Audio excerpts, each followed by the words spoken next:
स्वागत है आप सभी का ग्लोबल आईटीआई यूट्यूब चैनल पर। आज की जो क्लास है वो है employability skill ITI first year सभी ट्रेड के बच्चों के लिए है, प्लस 1 ईयर के जो बच्चे हैं उनके लिए भी यही कोर्स लागू होने वाला है। ठीक है, तो चलिए बात करते हैं आज की क्लास की। क्लास नंबर है 12th।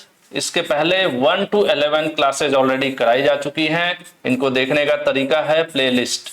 ठीक है, कि प्लेलिस्ट कैसे चेक करते हैं ऑलरेडी कई वीडियोस में मैं बता चुका हूं। तो चलिए प्लेलिस्ट में चेक कर लीजिएगा, वीडियो डिस्क्रिप्शन में चेक कर सकते हैं। और जो वेबसाइट है globaliti.org, इसको गूगल में जाइए, सर्च कीजिए, यहाँ से रिलेटेड पीडीएफ आपको मिल जाएगा, उसको डाउनलोड कर सकते हैं। और जो टॉपिक है आज का भी टॉपिक है हमारा डिजिटल स्किल। एक्चुअल में आपने देखा होगा, क्लास 1 नहीं देखा है तो क्लास 1 से शुरू करिए। तो मैंने क्या किया, कुछ टॉपिक्स हैं, टॉपिक वाइज क्लासेस में डिवाइड कर दिया है मैंने क्लासेस को। तो आज जो है डिजिटल स्किल का जो टॉपिक है वो कंप्लीट हो जाएगा, और जो 13 क्लास आएगी उसमें जो क्लासेस में मतलब क्वेश्चंस होंगे वो टॉपिक नया आ जाएगा।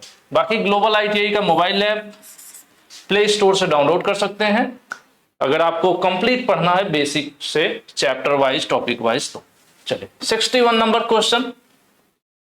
वैसे तो क्वेश्चन ही हम लोग डिस्कस करेंगे, लेकिन सिर्फ एबीसीडी नहीं करेंगे, कोशिश करेंगे कि आपका जो कॉन्सेप्ट है वो बेहतर क्लियर हो पाए। सबसे पहला क्वेश्चन यहाँ पर ब्लैंक स्पेस है, the folder hold email that may not be useful. कह रहे हैं कि एक ऐसा फोल्डर है जिसमें ऐसे ईमेल रहते हैं जो यूजफुल नहीं होते। तो ईमेल की अगर बात कर लें, अगर हम आप क्या कर रहे हैं, जीमेल इस्तेमाल करते हैं।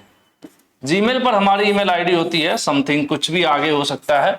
ठीक है, इस तरह से हमारी ईमेल आईडी होती है जो जीमेल पर होती है। तो हम क्या करते हैं, जीमेल पर यूज करते हैं तो उसमें बहुत से बॉक्स बने होते हैं, बॉक्स या फोल्डर कह लीजिए। एक फोल्डर होगा इनबॉक्स, आउटबॉक्स, ठीक है, सेंड बॉक्स, उसके अलावा स्पैम या जंक के नाम से भी होता है। स्पैम या कई जगहों पर जंक लिखा रहता है। उसके अलावा ट्रैश, ये सब ऑप्शन आते हैं। आप अपना मोबाइल ओपन कीजिए, उसमें सभी ऑप्शंस दिखाएंगे आपको। ठीक है, मोबाइल में जीमेल ओपन करिए, लेफ्ट साइड में 3 डॉट बना होगा इस तरह से, उस पर क्लिक करेंगे, सभी ऑप्शंस आपको दिखेंगे।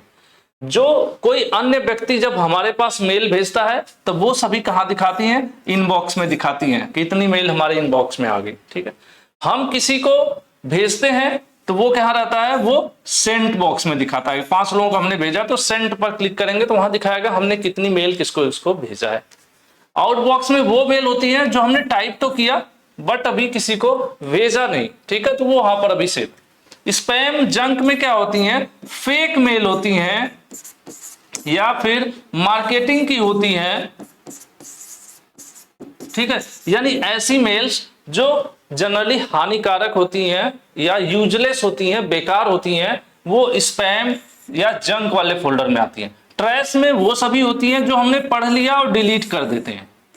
ठीक है, वो सब ट्रैश। अब मैंने सभी बॉक्सेस आपको सभी फोल्डर का नाम बता दिया, कहीं से भी सवाल पूछ ले आप क्या कर लोगे, सही आंसर दोगे। तो ये कह रहा है कि फोल्डर में ऐसे मेल होते हैं जो उपयोगी नहीं होते हैं, यानी बेकार होते हैं। ज्यादातर हम लोग देखते हैं जैसे कॉल आ जाती है कि लोन ले लीजिए, ये स्कीम वो स्कीम, ऐसी कॉल आती है, हम लोग इरिटेट हो जाते हैं, जिसको कट कर देते हैं, ब्लॉक कर देते हैं। ट्रू कॉलर पे स्पैम लिखा हुआ आता है, पहले से रेड हो जाता है ट्रू कॉलर अगर ऐप इस्तेमाल करते हैं आप मोबाइल में। तो उसी प्रकार से मेल पर भी ढेर सारी फर्जी मेल्स आती रहती हैं, मार्केटिंग की मेल्स आती हैं। तो उनको हम क्या कहते हैं, वो हमारे काम की तो होती नहीं है ना।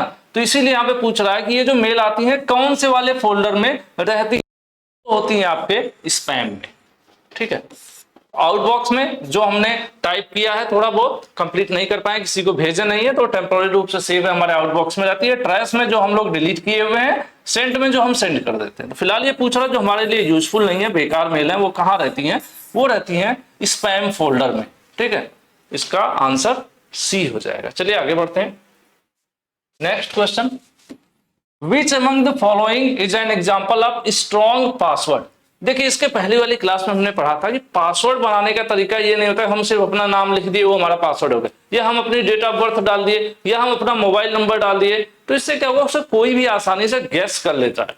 तो अच्छा पासवर्ड बनाने का तरीका ये होता है कि अल्फा न्यूमेरिक प्लस सिंबल क्या हम इस्तेमाल करें, अल्फाबेट्स हम इस्तेमाल करें, नंबर्स भी इस्तेमाल करें पासवर्ड में, और सिंबल्स भी इस्तेमाल करें। अगर हम तीनों चीजों को मिलाकर कोई पासवर्ड सोचें तो वो पासवर्ड अच्छा कहलाएगा। जैसे आपका नाम अगर संदीप है तो हम चलिए एक पासवर्ड बनाते हैं, हम लिखेंगे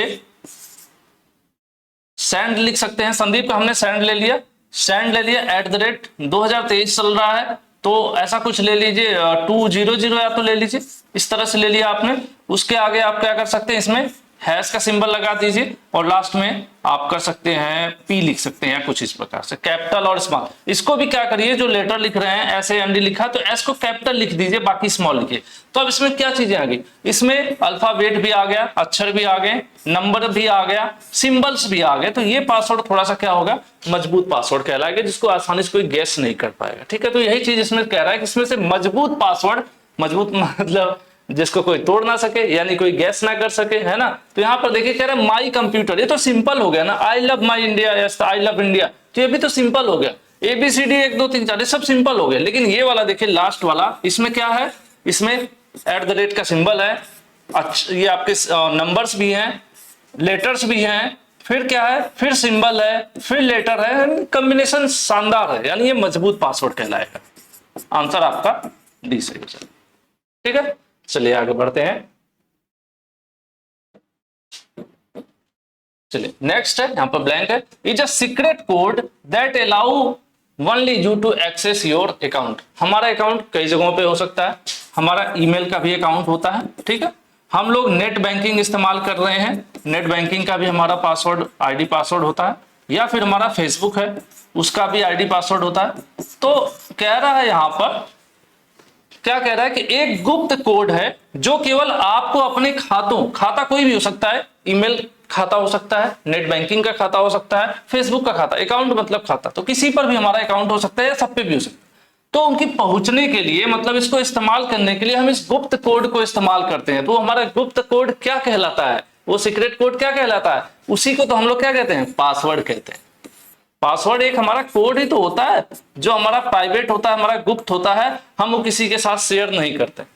ठीक है, अगर आप करते हैं तो मत करिए, कल अगला आपको कल उसी पासवर्ड के साथ आपको ब्लैकमेल भी कर सकता है ना। कुछ लोग खुशी में एक दूसरे का पासवर्ड भी शेयर कर देते हैं, तो वो मत करिए आप लोग। तो फिलहाल यहाँ पर आंसर आपका ए सही है। ठीक है, चलिए नेक्स्ट देख लेते हैं। आज क्वेश्चन थोड़ा ज्यादा होंगे, समय भी ज्यादा लगेगा। Never send reply to email, कह रहे हैं कि एक ईमेल ऐसा आता है जिसका हमें कभी भी रिप्लाई नहीं करना चाहिए।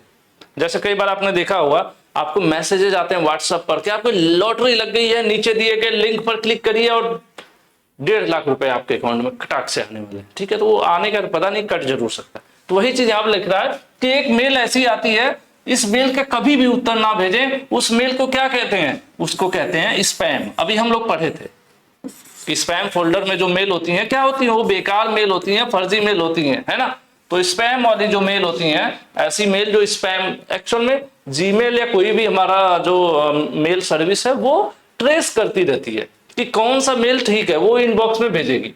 और जो मेल गड़बड़ होती है ना, कई लोगों को भेजी गई होती है, तो वो समझ जाता है कि कोई गड़बड़ कर रहा है, तो उसको ऑलरेडी स्पैम में अलग ही भेज देता है। आपको पहले ही सावधान कर देता है, भाई देख लो ये स्पैम वाली मेल है, संभल के खोलो, इसको यूज करना है, ठीक है, नहीं तो इसको हटा दो। ठीक है, तो ये चीज है यहाँ पर हमें ईमेल, जो अगर कोई ऐसी ईमेल है जो स्पैम में आ रही है तो उसका रिप्लाई नहीं करना चाहिए। हालांकि कभी कभी सही मेल भी आती है, लेकिन वो हमें थोड़ा सोचना समझना पड़ता है उसमें। Learning using a mobile is called, कह रहे हैं कि अगर आप पढ़ाई कर रहे हैं, कुछ सीख रहे हैं, मोबाइल का इस्तेमाल कर रहे हैं, तो वो लर्निंग क्या कहलाएगी। ठीक है, वो लर्निंग कहलाएगी हमारी डिजिटल लर्निंग। ठीक है, ऑफलाइन क्या है कि आप कहीं जाकर क्लास में पढ़ाई कर रहे हैं, सेल्फ लर्निंग मतलब बुक्स वगैरह की हेल्प से खुद पढ़ाई कर रहे हैं, या फिर एडल्ट लर्निंग मतलब एडल्ट एजुकेशन की पढ़ाई कर रहे हैं, तो ये सब नहीं है।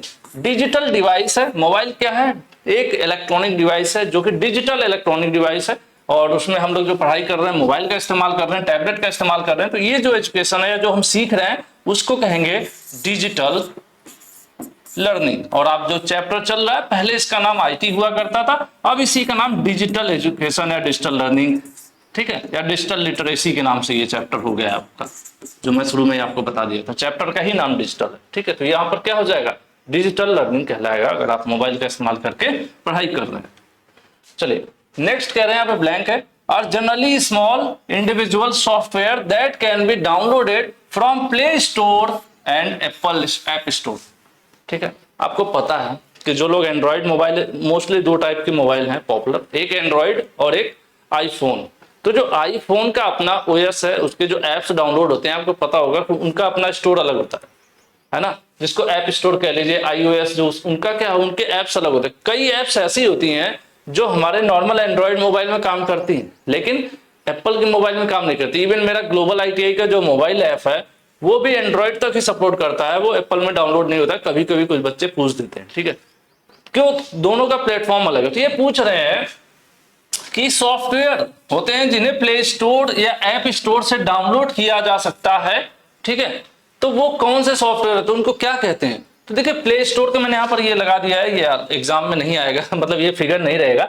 तो देखिए प्ले स्टोर हम लोग जब भी अपने मोबाइल में खोलते हैं तो यहाँ पर गूगल प्ले लिखा रहता है ना, गूगल प्ले लिखा रहता है, और हम लोग यहीं से डाउनलोड करते हैं, हम लोग यहीं से डाउनलोड करते हैं एप्स। व्हाट्सएप हुआ, फेसबुक हुआ, आप यहीं पर सर्च कर सकते हैं ग्लोबल ITI, वो भी आप डाउनलोड कर सकते हैं। बहुत से ऐप्स हम लोग डाउनलोड करते हैं फोन में, है ना, MX प्लेयर हो गया, मूवीज देखना है तो, या अमेजन प्राइम हो गया, फ्लिपकार्ट हो गया, सब क्या हम लोग यहीं से डाउनलोड करते हैं। तो हम डाउनलोड जो करते हैं सॉफ्टवेयर, उनको क्या कहते हैं।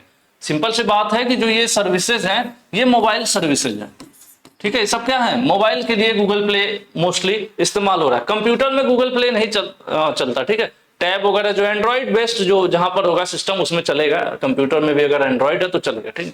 तो ये पूछ रहे हैं कि जो हम डाउनलोड करेंगे उसको क्या कहा जाएगा, तो वो मोबाइल एप्लीकेशंस होते हैं। हम लोग क्या डाउनलोड करते हैं यहाँ से, ये जो हमारा प्ले स्टोर है गूगल का, मोबाइल एंड्रॉइड मोबाइल है तो गूगल प्ले स्टोर रहेगा और ऐप स्टोर रहेगा उसमें आईफोन में, ठीक है। तो ये यहाँ से हम लोग क्या डाउनलोड करते हैं, यहाँ से हम लोग मोबाइल एप्स डाउनलोड करते हैं, या उसको एप्लीकेशन की हम लोग क्या डाउनलोड करते हैं, मोबाइल एप्स डाउनलोड करते हैं। या कह सकते हैं कि ये किस लिए है, मोबाइल एप्स डाउनलोड करने के लिए बनाया गया, ठीक है।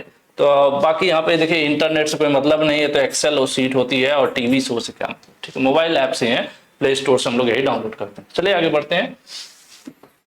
Which among the following is not online payment application. देखिए ऑनलाइन पेमेंट करने के ढेर सारे ऐप्स हैं मार्केट में, पेटीएम है, ठीक है, फोन पे है, जीपे जिसको गूगल पे आप कहते हैं, उसके अलावा भीम UPI भी है। तो बहुत से हैं, मतलब मैंने 3-4 तो ऐसे रफली बोल दिया, मोस्टली इनको मैं इस्तेमाल करता हूँ, उसके अलावा भी और भी सारे। तो ये पूछ रहा है कि इनमें से कौन सा एक ऑनलाइन पेमेंट करने का एप्लीकेशन नहीं, आवेदन नहीं, इसको ऐप कहा जाएगा, यही तो होता है, ठीक है, ऐप। कौन सा ऐप नहीं है, तो देखिए गूगल पे से हम लोग पेमेंट कर सकते हैं, भीम UPI से भी पेमेंट कर सकते हैं, और किसी बैंक का भी ऐप होता है, आपने देखा होगा HDFC का अपना बैंकिंग ऐप है, इलाहाबाद बैंक जो अब इंडियन बैंक होगी उसका अपना अलग है, मतलब सबका अलग अलग ऐप भी होता है। UBI का भी आप देखोगे तो UBI का रेड कलर से इस तरह से उनका लोगो बना रहता है, उनका भी ऐप है प्ले स्टोर से, जहां आप डाउनलोड कर सकते हैं, अकाउंट डिटेल देख सकते हैं, पैसे ट्रांसफर कर सकते हैं, सब चीजें कर सकते हैं, ठीक है। लेकिन इंस्टाग्राम से हम पैसे नहीं भेजते हैं। इंस्टाग्राम क्या है इसका मैं आपको बता दूं, इंस्टाग्राम एक सोशल मीडिया वेबसाइट है या ऐप है। क्या है ये, सोशल मीडिया है। यहाँ पर हम लोगों से मिलते हैं, उनके रील्स देखते हैं, अपना टाइम खराब करते हैं, और हम अपनी रील्स दिखा के उनका टाइम खराब करते हैं ठीक है, just joking. Social media platform है जहां पर सब लोग अपने थॉट्स शेयर करते हैं, चीजों को देखते हैं, सुनते हैं और दिखाते हैं, ठीक है। तो ये क्या है, इंस्टाग्राम सोशल मीडिया है, न कि पेमेंट ऐप है। तो यहाँ पर यही पूछ रहा है कि इसमें से कौन सा ऑनलाइन भुगतान वाला, ऑनलाइन पेमेंट वाला ऐप नहीं है। ये तीनों ऑनलाइन पेमेंट के ऐप हैं, जबकि इंस्टाग्राम नहीं है। तो यहाँ पर यही आंसर आपका सही हो जाएगा, आंसर डी। तो आपको ध्यान से क्वेश्चन भी पूछना है। कई बार जल्दी से हमने देखा कि ऑनलाइन पेमेंट ऐप कौन सा है, पहला ही आंसर मिल गया गूगल पे, हम टिक करके आगे बढ़ गए। तो क्वेश्चन पढ़ना सावधानी से जरूरी है, क्योंकि कई बार होता है ना, पूछ रहा है कौन सा नहीं है और हमने वो लगा दिया जो है ना। चलिए ब्लैंक है, यहाँ पर कुछ आपको भरना है। Is a widely used app to find routes from one place to another place. अब जैसे हमें वाराणसी से जाना है पटना, ठीक है, यानी हम कह लें कि यूपी से जाना है बिहार, और मुझे रास्ता नहीं पता है। मैं क्या करूंगा, जो लोकेशन है उसको सर्च करूंगा। कौन से ऐप पे सर्च करूंगा, सबसे पॉपुलर ऐप वही ये पूछ रहे हैं। तो सबसे पॉपुलर ऐप कौन है, गूगल मैप। हम लोग सिंपल है, गूगल मैप ओपन करते हैं, वहां पर एड्रेस डालते हैं जहां हमें जाना है, और वो जैसे जैसे रास्ता बताता है, क्या बताता है, रूट बताता है। रूट मतलब रास्ता बताता है, उसी के हिसाब से हम लोग चल देते हैं। कई बार थोड़ा गलियों में घुमा के फंसा भी देता है, तो थोड़ा बहुत अपने भी जानकारी होनी चाहिए। कंफ्यूजन है तो रास्ते में किसी से पूछ भी लेना चाहिए। तो आंसर बी सही है, ठीक, गूगल मैप। नेक्स्ट है an Android phone app that can be downloaded through, ठीक है, एंड्रॉइड मोबाइल फोन में ऐप डाउनलोड कर सकते हैं। अभी इसके पहले हमने एक क्वेश्चन देखा था, ठीक है, जैसे ये वाला याद है आपको, हमने यहां पर था कि हम जो प्ले स्टोर है वहां से जो डाउनलोड करते हैं उसको क्या कहते हैं, उसको हम कहते हैं मोबाइल ऐप। क्या, प्ले स्टोर से जो हम लोग डाउनलोड करते हैं उसको क्या कहते हैं, उसको हम मोबाइल ऐप कहते हैं, ठीक है। अब देखिए, अब आगे का जो क्वेश्चन आपके सामने आएगा, ये क्वेश्चन पूछ रहा है कि हम लोग जो एंड्रॉइड फोन में ऐप डाउनलोड करते हैं कहां से करते हैं, ठीक है। वहां पे बताया था कि डाउनलोड करते हैं ऐप स्टोर से, तो क्या कहते हैं, उसको मोबाइल ऐप कहते हैं। यहां पे पूछ रहा है कि मोबाइल ऐप डाउनलोड कर रहे हैं तो जहां से डाउनलोड करते हैं उसको क्या कहते हैं, उसको हम कहते हैं गूगल प्ले, ठीक है। पे नहीं होता है, मैं गड़बड़ कर दिया, गूगल प्ले या प्ले स्टोर, क्या है, प्ले स्टोर। प्ले स्टोर ये जगह है जहां से हम लोग, अगर हमें कोई भी ऐप डाउनलोड करना हो तो सबसे पहले, जैसे आपको global IT mobile app download करना है तो सबसे पहले आप अपने मोबाइल में जाएंगे। अब क्या ओपन करते हैं आप, प्ले स्टोर वाले जो लिंक होता है, मतलब जो उसमें ऐप होती है प्ले स्टोर की, इसके ऊपर क्लिक करते हैं। क्लिक करते हैं, वहां पर एक सर्च का ऑप्शन आता है और सर्च में आपको जाकर जो भी आपको ऐप डाउनलोड करना वो वहां से डाउनलोड करते हैं, ठीक है। तो यही पूछ रहा था कि एंड्रॉइड फोन में पूछ रहा है ना, एंड्रॉइड फोन में तो आपका प्ले स्टोर होता है, वहां से हम डाउनलोड कर सकते हैं, इसलिए आंसर आपका यही सही है, ठीक है। Banking transaction are only possible between, कह रहे हैं कि जो पैसे का लेन देन है दो के बीच संभव है, ठीक है। बैंकिंग लेन देन केवल बीच में, मतलब किसके बीच में संभव है, यहां पर दिया गया है ईमेल अकाउंट, पासवर्ड वेरीफायर, ठीक है, verified phone number, social media. देखिए सोशल मीडिया, अगर हम फेसबुक के थ्रू पैसा भेजना चाहें नहीं भेज सकते हैं, ठीक है, फेसबुक से हम पैसा नहीं भेज सकते हैं। बात करें पासवर्ड से, मतलब पासकोड, इससे ये कुछ नहीं होता। ईमेल से भी पैसा नहीं भेज सकते, हमें पैसा भेजने के लिए वेरीफाइड फोन नंबर चाहिए होगा।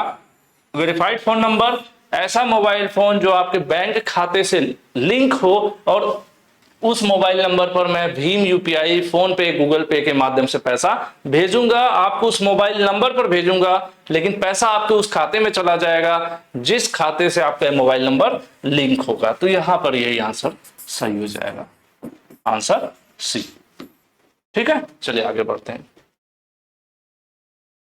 यहां पर ब्लैंक है, is an image that can B scanned instantly that translate the information into human readable form, ठीक है। देखिए कह रहे हैं कि एक ऐसी फोटो होती है, इस तरह से एक फोटो होती है जिसको हम स्कैन करते हैं तो उसके अंदर जो डिटेल होती है वो लिखित रूप में आ जाती है,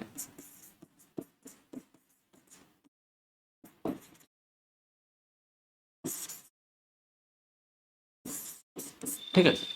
कह रहे हैं कि एक फोटो होती है जिसको हम स्कैन करते हैं तो उसमें जो कुछ भी डेटा होता है वो लिखित रूप में आ जाता है जिसको एक इंसान पढ़ लेता है।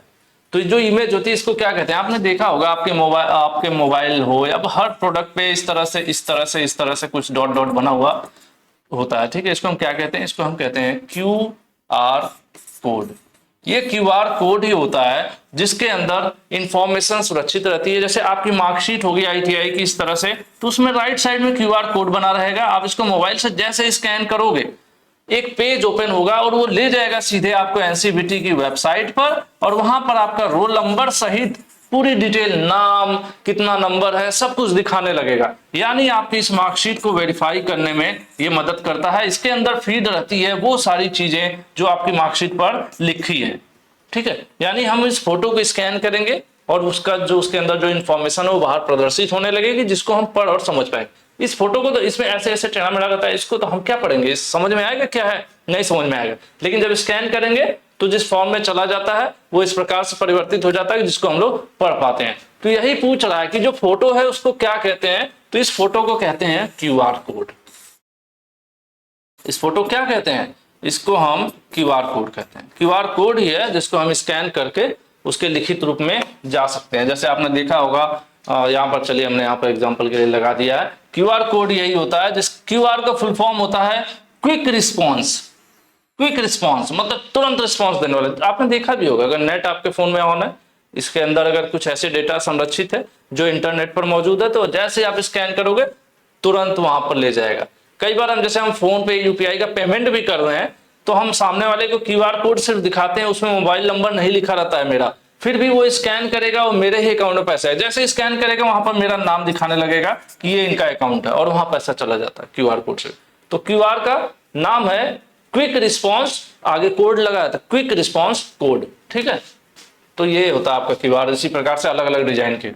अब देखिए क्वेश्चन क्या कह रहा है, which among the following can't be done through Bhim UPI. कह रहे हैं भीम यूपीआई ऐप के द्वारा इसमें से कौन सा काम नहीं कर सकते हैं। कह रहे हैं पैसे मंगाना सामने वाले से, जो आपका सामने वाला भी भीम यूपीआई इस्तेमाल कर रहा है, आप भी भीम यूपीआई इस्तेमाल कर रहे हैं, तो आप सामने वाले को रिक्वेस्ट भेज सकते हैं कि मुझे इतना का अमाउंट पेमेंट कर दो, ये कर सकते हैं आप, ठीक है। स्कैन एंड पे यूजिंग क्यूआर कोड, कोई दुकान पर गए आपको क्यूआर कोड दिख गया तो आप उसको स्कैन करके पेमेंट कर सकते हैं, ये भी कर सकते हैं भीम यूपीआई से। Sending money to other verified user, दूसरा जो भीम यूपीआई इस्तेमाल कर रहा है उसको आप पैसा भेज सकते हैं भीम यूपीआई के माध्यम से, ये भी सही बात है। लेकिन ये जो लास्ट वाला है चैटिंग विथ योर फ्रेंड्स, मतलब दोस्तों के साथ आप इस पर चैटिंग नहीं कर सकते। ये क्या है, ये डिजिटल पेमेंट के लिए बनाया गया है, न कि चैटिंग के लिए। चैटिंग के लिए क्या है, सोशल मीडिया एप्स हैं, व्हाट्सएप है, टेलीग्राम वगैरह वगैरह, ठीक है। तो यहां पर ये पूछ रहा है कि भीम यूपीआई के माध्यम से निम्नलिखित में से क्या भीम यूपीआई के माध्यम से नहीं किया जा सकता। तो क्या नहीं किया जा सकता, चैटिंग नहीं किया जा सकता। हालांकि फोन पे वगैरह में नीचे चैट का ऑप्शन दे दिया उन्होंने, लेकिन अगर यहां पर आंसर ढूंढना होगा आपको इस प्रकार से तो आपको यही बताना पड़ेगा, क्योंकि वो चैटिंग के लिए एप्स नहीं है, ये एप्स किसके लिए है, पेमेंट के लिए, ठीक है। तो यहां पर आंसर आपका डी सही होने वाला। चलिए आगे बढ़ते हैं। नेक्स्ट है what is the minimum age to register as apprentice. देखिए आईटीआई पास करने के बाद अप्रेंटिस करना चाहते हैं या फिर कुछ 10th के बाद भी डायरेक्टली अप्रेंटिस होती है, तो अप्रेंटिस करने के लिए कम से कम जो उम्र है वो 14 वर्ष निर्धारित है, ठीक है। 14 वर्ष से अगर आप कम हैं तो आप अप्रेंटिस नहीं कर सकते हैं। और नौकरी करने के लिए, फैक्ट्री इंडस्ट्री में नौकरी करने के लिए कम से कम 18 वर्ष होनी चाहिए। नौकरी के लिए कितनी उम्र होनी चाहिए, 18 वर्ष होनी चाहिए फैक्ट्रीज वगैरह में, लेकिन अप्रेंटिस आप 14 वर्ष से कम नहीं होने चाहिए। 14 वर्ष के हैं तो भी आप कर सकते हैं। तो यहाँ पर आंसर बी सही हो जाएगा। यही पूछ रहा है कि अप्रेंटिस के रूप में रजिस्ट्रेशन करने के लिए आपकी उम्र कम से कम कितनी होनी चाहिए, तो कम से कम 14 होनी चाहिए। बाकी ऊपर की जो है कंपनी वाइज अलग अलग होता है, कोई कंपनी 21 साल तक लेती है, कोई 22 तक लेती है, कोई 24 तक, कोई 28-30 तक भी लेती है, तो कंपनी डिपेंड करता है। नेक्स्ट है the largest government agency that help small entrepreneurship is, ठीक है। ये जो एंटरप्रेन्योरशिप का जो चैप्टर था उसमें चीज ऑलरेडी बताई जा चुकी है कि अगर आपको कोई बिजनेस स्टार्टअप सेटअप करना है तो सबसे बड़ी भारत सरकार की कौन सी ऐसी एजेंसी है या उनकी कौन सी संस्था है या उनका कौन सा मंत्रालय है कहा जाए, जो क्या करता है छोटे एंटरप्रेन्योर यानी जो लघु उद्योग करना चाहते हैं उनको हेल्प करता है, तो वो है एमएसएमई, जिसको कहते हैं हम लोग ministry of micro small and medium enterprises, ठीक है। एमएसएमई होता है। आंसर सी सही है। नेक्स्ट देखेंगे 75 is the official website to apply apprenticeship training. देखिए अगर आप अप्रेंटिस करना चाहते हैं तो कई सारी वेबसाइट है, तो ऑफिशियल वेबसाइट कौन सी। देखिए आप जब मैं देखा है बच्चे ढेर सारे हैं ऑनलाइन टेस्ट देते हैं या पीडीएफ वगैरह डाउनलोड करते हैं, ढेर सारी वेबसाइट हैं आपकी डीजीटी, एनसीवीटी, भारत स्किल के नाम से जो फर्जी भी बनी हुई है। भारत स्किल इकलौती है, देखिए जो गवर्नमेंट की वेबसाइट होगी, एक सबसे आसान पहचान है, मोस्टली गवर्नमेंट की वेबसाइट में लास्ट में gov.in लिखा रहता है, ठीक है, इसके आगे कुछ भी हो। तो भारत स्किल की अपनी एक वेबसाइट है भारत skills.gov.in, यही इकलौती वेबसाइट है जो आईटीआई स्टूडेंट्स के लिए बनाई गई है पढ़ाई करने के लिए। उसके अलावा एनसीवीटी और एससीवीटी या कुछ इस प्रकार की हो जहां पर टेस्ट क्वेश्चन इस प्रकार दिए जा रहे हैं, तो वो सब क्या है, वो सब फेक हैं, फर्जी है, ठीक है। उनका इससे एनसीवीटी से कोई लेना देना नहीं है, ना ही उनके कंटेंट का। चलिए तो ये जो आपके यहाँ पर पूछ रहे हैं कि अप्रेंटिस करना चाहते हैं, आवेदन करना चाहते हैं, तो उसके लिए ऑफिशियल वेबसाइट कौन सी है, तो उसकी जो ऑफिशियल वेबसाइट है वो है apprenticeshipindia.gov.in। ये ध्यान रखिएगा, apprenticeshipindia.gov.in, ये है official website. Next, Which of following document is not required as a soft copy while applying for apprentice। कह रहे हैं कि जब अप्रेंटिसशिप के लिए आप अप्लाई कर रहे हैं तो उस समय इनमें से कौन सा डॉक्यूमेंट है जो जिसकी जरूरत नहीं पड़ती है। तो देखिए आपको अपने एजुकेशन ITI की मार्कशीट की जरूरत पड़ेगी, आपके अपने आधार कार्ड की जरूरत पड़ेगी, बैंक पासबुक की भी डिटेल देना पड़ेगा, लेकिन जो ब्लड ग्रुप का सर्टिफिकेट है वो आपको देना नहीं पड़ता। आपसे पूछा जा सकता है कि आपका ब्लड ग्रुप कौन सा है, लेकिन उसके लिए आपको कोई प्रूफ या डॉक्यूमेंट अपलोड करने की जरूरत नहीं होती है, ठीक है। तो यही यहाँ पर पूछ रहा है कि इनमें से कौन सा डॉक्यूमेंट नहीं चाहिए। चलिए नेक्स्ट है, used by ITI student to register for apprentice. देखिए अगर आप apprenticeshipindia.gov.in जो वेबसाइट है उस पर आप चले गए ऑफिशियल वेबसाइट पर, तो अगर आपको रजिस्ट्रेशन करना है अपना, तो कौन से वाले ऑप्शन पर आप जाओगे, तो आप जाओगे कैंडिडेट रजिस्ट्रेशन वाले ऑप्शन। वहां पर बहुत सारे ऑप्शन होंगे, तो आपको कौन सा ऑप्शन सेलेक्ट करना है, कैंडिडेट रजिस्ट्रेशन, ठीक है। थर्ड पार्टी या फिर ये ITI रजिस्ट्रेशन एस्टेब्लिशमेंट, ये तो कंपनीज के लिए होता है, जो फैक्ट्रीज कंपनीज है उनके लिए। हमारे लिए एज ए कैंडिडेट अगर मुझे अप्रेंटिस करना है तो उस वेबसाइट पर कई सारे ऑप्शन दिए रहेंगे, तो पूछ रहा है कि आप कौन सा वाला सेलेक्ट करोगे। तो रजिस्ट्रेशन के लिए हम सेलेक्ट करेंगे कैंडिडेट रजिस्ट्रेशन, ठीक है, वहां पर दिखाएगा। चलिए आंसर यहाँ पर बी सही हो जाएगा। नेक्स्ट है, which among the following is not provided in Bharat skill portal. कह रहे इसमें से कौन सी ऐसी चीज है जो भारत स्किल पोर्टल पर नहीं दी जाती है। ITI स्टूडेंट्स के लिए सबसे बड़ा पोर्टल यही है, भारत स्किल पोर्टल, ठीक है, भारत स्किल। यहीं पर आपका सब कुछ है। यहां पर आपको मिल जाता है क्वेश्चन बैंक, आपको मिलता है कोर्स के वीडियोस, आपको यहाँ पर स्टडी मटेरियल मिलता है। लेकिन ये पूछ रहा है इसमें से क्या नहीं मिलता है इस वेबसाइट पर, तो यहाँ पर आपको ITI एग्जाम का जो रिजल्ट है वो नहीं मिलता है। ITI एग्जाम का जो रिजल्ट है वो NCVT MIS पर मिलता है, ncvtmis.gov.in, इस वेबसाइट पर आपको रिजल्ट मिलता है। तो यही पूछ रहा है कि इसमें से क्या है जो भारत स्किल वेबसाइट पर नहीं मिलता है, तो ITI का जो रिजल्ट है वो नहीं मिलता है भारत स्किल के वेबसाइट पर। इस प्रकार से आंसर डी सही हो जाएगा। चलिए आगे बढ़ते हैं। Which among the following is a job search website। कह रहे थे ये तो वेबसाइट्स हैं, इनमें से कौन सी ऐसी वेबसाइट है जहां हम अपनी नौकरी की तलाश कर सकते हैं, नौकरी जॉब वैकेंसीज। उसके लिए सबसे पॉपुलर वेबसाइट है naukri.com। naukri.com वेबसाइट है जहां पर सभी high school, inter, BA, BTech हर प्रकार की नौकरी का विवरण आपको मिलता रहता है, अपडेट मिलता रहता है, ठीक है, naukri.com।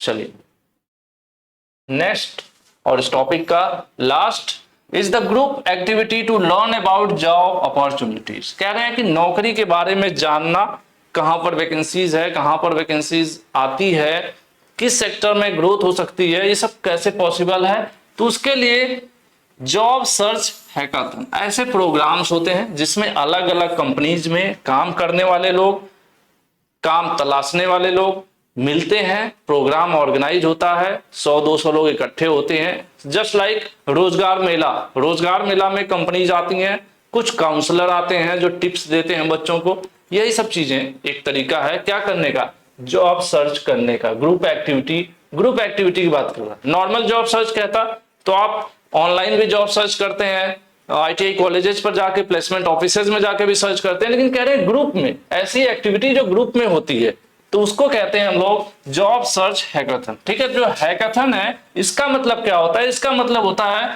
Hackathon is an event, यानी एक प्रोग्राम होता है, people from different background and skill interested, जहां पर अलग अलग बैकग्राउंड, अलग अलग नॉलेज, अलग अलग एजुकेशन, अलग अलग इंडस्ट्रीज के लोग इकट्ठा होते हैं, उसको हम क्या कहते हैं, हैकाथन कहते हैं, ठीक है। तो यहां पर आंसर आपका बी सही हो जाएगा, ठीक है। तो आज की क्लास में इतना ही। मुझे उम्मीद है कि आपको जो क्लासेज है समझ में आ रही होंगी, और अगर पहले क्लासेज आपने नहीं देखा है तो जरूर प्लेलिस्ट में जाइए, क्लास 1 से स्टार्ट कीजिए तो ज्यादा बेहतर रहेगा। और जो नेक्स्ट क्लास आएगी हमारे उसमें न्यू टॉपिक रहेगा, हम लोग नेक्स्ट क्लास में न्यू टॉपिक और उससे रिलेटेड जो क्वेश्चंस होंगे उसको सॉल्व करने वाले हैं। और जो टॉपिक चल रहा था इसमें 80 क्वेश्चन थे, 80 क्वेश्चन जिसको मैंने आपको करा दिया है, और बेहतर तरीके से करा दिया है कि इससे अगर क्वेश्चन कुछ मैनिपुलेट होता है, थोड़ा बहुत चेंजेस भी होते हैं, तो भी आप पर कोई फर्क नहीं पड़ने वाला है। तो आज के लिए इतना ही। वीडियो पसंद आई हो तो आपके अच्छे से कमेंट मैं नीचे जरूर देखना चाहूंगा। धन्यवाद।